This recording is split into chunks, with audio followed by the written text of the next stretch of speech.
রমজান মাসে শয়তান হয়তো বাঁধা থাকে চেন দিয়ে, তার ফলে আমরা দেখতে পাই যে অনেক জিন শয়তান মানুষকে জ্বালাতন করে।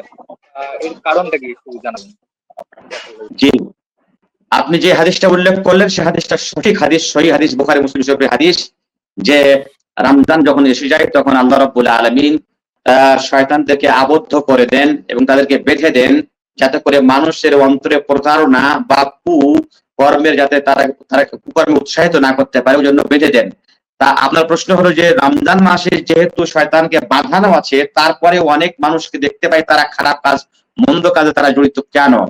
এই উত্তর আল্লামা কুরতুবী রাহমাতুল্লাহ আলাইহি দিয়েছেন। তিনি বলেছেন যে মানুষ গুনাহ করে বা মানুষকে গুনার প্রতারণা দেয় কয়েকটি জিনিস।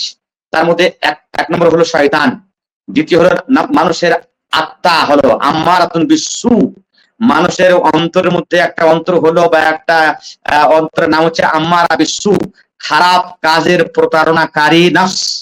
তৃতীয় হলো মানুষ গুনার কাজ করে তার খারাপ বন্ধু বান্ধবের সহপাতে বা তাদের পরিবেশে থাকার কারণে। হ্যাঁ, তো মানুষের গুনাহ কয়েক কারণে হতে পারে। রমজান মাসে যে গুনাহগুলি হচ্ছে সে গুনাহগুলি শয়তানের প্রতারণা নয়, বরং মানুষের আত্মার প্রতারণা এবং মানুষের মধ্যে তার যে সহপাঠী বা যাদের সাথে উঠা বসা করে তাদের প্রতারণা, এবং মানুষের মধ্যে যেগুলো শয়তান আছে, শায়াতিনুল ইনসি ওয়াল জিন, শয়তান দুই প্রকার, একটা মানুষের শয়তান, একটা হলো জিনের শয়তান।